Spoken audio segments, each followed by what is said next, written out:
बिस्मिल्लाहिर्रहमानिर्रहीम, अस्सलाम वालेकुम। एवन टीवी के न्यूज़ स्टूडियो से मैं हूं अनीशा अब्बासी और मैं हूं मुनीबा अख्तर। शामिल करेंगे न्यूज़ हेडलाइंस। डोनाल्ड ट्रंप का दहशतगर्द शरीफ अल्लाह को पकड़ने पर पाकिस्तान का शुक्रिया। 13 अमरीकियों को कत्ल करने वाला दाइश का दहशतगर्द गिरफ्तार। गिरफ्तारी में पाकिस्तान ने मदद की। ट्रंप का इज़हार तशक्कुर। गिरफ्तार दहशतगर्द अमरीकी इंसाफ का सामना करेगा।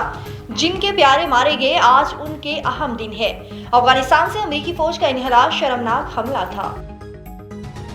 अमरीकी सदर ने पाकिस्तान के किरदार को तस्लीम किया। वज़ीर-ए-आज़म शहबाज शरीफ ने ट्रंप को इज़हार तशक्कुर। एक्स पर पैगाम में लिखा कि पाकिस्तान ने हमेशा दहशतगर्दी के खिलाफ अहम किरदार अदा किया है। दहशतगर्दी के खिलाफ पुख्ता अज़म पर कायम है। अमन के लिए अमेरिका के साथ शिरकतदारी जारी रखेंगे। पाकिस्तान ने शरीफ अल्लाह को पाक अफगान बॉर्डर से गिरफ्तार किया। काबिल एयरपोर्ट हमले का मास्टरमाइंड दहशतगर्द शरीफ अल्लाह था। CIA डायरेक्टर ने सीनियर पाकिस्तानी हुकाम से मामला उठा लिया। बनु कैंट पर फितना और खारिज का हमला नाकाम। 6 दहशतगर्द हलाक।